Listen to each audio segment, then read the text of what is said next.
Міне әйелім ұрмай соқпай кетіп қалды дейді. 3 ай ғана бірге болдық. Заңды некеге де тұрмадық. Артынан бардым, бармайым дейді. Күтейін ба, или талақ берейін ба? Қазір 3 ай болды кеткеннен. Болды ғой енді. Тұрмайым, кетпейім деген адамды жіберу керек шығар. Жоқ, талақ беріп құрметпен жүріп. Мен соңғы рет келіп тұрмын, тағы барыңыз. Үлкендерді жіберіңіз. Болмай ма, болмаған. Одан кейін түсінесіз ба? Жетектеген ит ауға жарымайды дейді. Вот зорлап, не сен әйел боласың деп, ол саған әйел болмайды. Келді, жалынып, өліп, талып, аяғына жалынып, алып келдің үйге. Болды, сен оған сөйлей алмайсың сен. Сен өмір бойы подкаблучниктен де төмен боласың.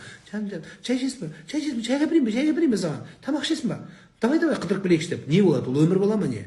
Адам өз санасымен мен өмір сүрем, сен менен жалғанам деген адам болмаса, оның аяғына жығылудың қажеті жоқ.